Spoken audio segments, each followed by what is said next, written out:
Selamat siang, Ibu dosen dan teman-teman semuanya. Perkenalkan, nama saya Angelina Sonata Simarmata, mahasiswa UNIMED Program Studi Pendidikan Ekonomi kelas C. Pada video kali ini, saya akan menjelaskan materi tentang teori klasik Adam Smith.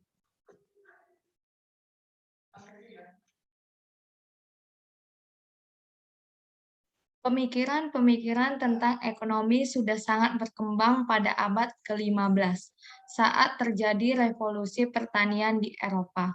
Namun, pengakuan ilmu ekonomi sebagai cabang ilmu tersendiri baru diakui pada abad ke-18 setelah Adam Smith muncul. Adam Smith merupakan tokoh utama dari aliran ekonomi. Aliran yang dikembangkan oleh Adam Smith disebut aliran klasik karena gagasan yang ia tulis sebetulnya sudah banyak dibahas oleh pakar-pakar ekonomi jauh sebelumnya.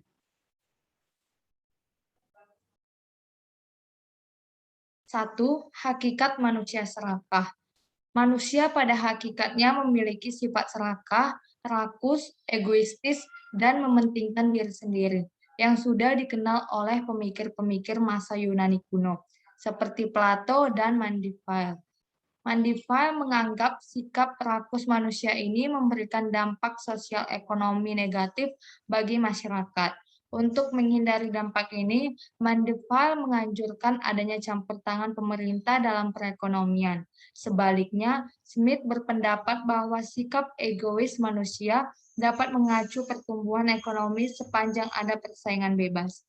Walaupun motif kepentingan diri sendiri kurang begitu mulia, bukan berarti kita harus menolak berbisnis dengan orang lain.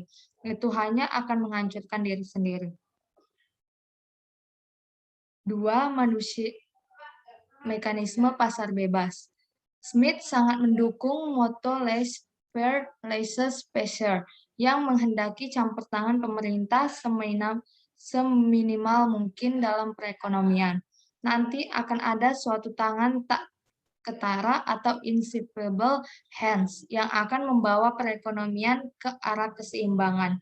Jika banyak campur tangan pemerintah, pasar justru akan mengalami distorsi yang akan membawa perekonomian pada ketidakefisienan atau inefisiensi dan ketidakseimbangan. Pandangan Smith ini kemudian telah menandai suatu perubahan yang sangat revolusioner dalam pemikiran politik. Di masa merkantilis, negara ditempatkan di atas individu. Sebaliknya, menurut kaum klasik dan psiokrat, individulah yang harus diutamakan, bahkan tugas negaralah yang menjamin terciptanya kondisi bagi setiap orang yang untuk bertindak melakukan yang terbaik bagi diri mereka masing-masing. 3. Teori nilai.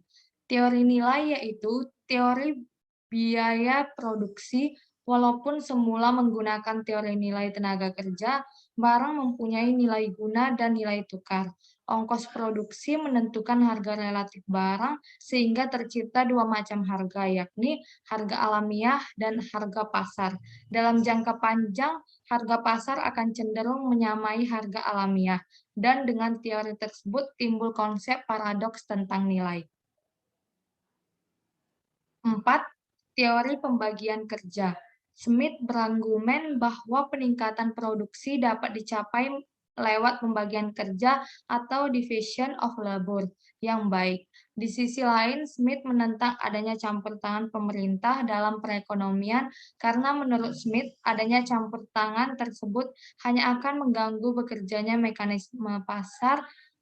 Menurut Smith, konsep pembagian kerja untuk menjelaskan masyarakat modern sebagai masyarakat yang produktif.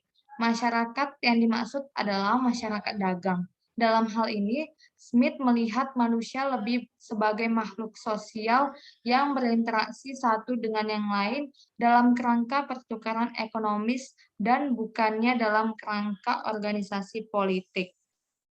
Menurut pandangan Adam Smith, pembagian kerjalah yang menyebabkan kemajuan sosial dalam peradaban modern dan mendorong manusia ke dalam ekonomi modern. 5. teori akumulasi kapital. Adam Smith menjelaskan cara terbaik untuk meningkatkan laba ialah dengan melakukan investasi, yaitu membeli mesin dan peralatan. Dengan adanya mesin dan peralatan, produktivitas labor akan semakin meningkat. Produktivitas labor ini berarti peningkatan produksi perusahaan. Jika semua perusahaan melakukan hal yang sama, output nasional atau kesejahteraan masyarakat akan meningkat pula.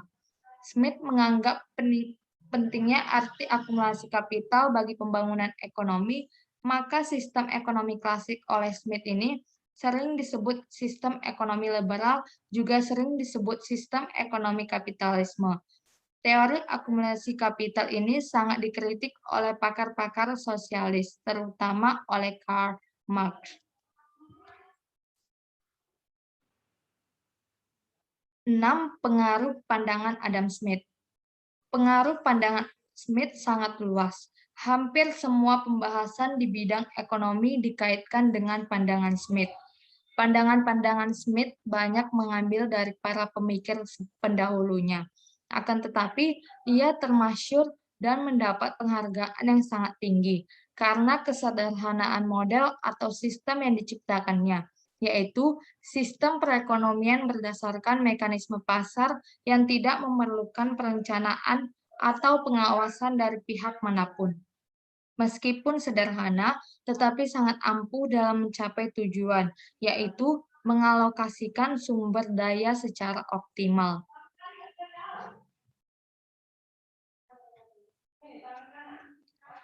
Demikianlah penjelasan materi yang dapat saya berikan tentang teori klasik Adam Smith.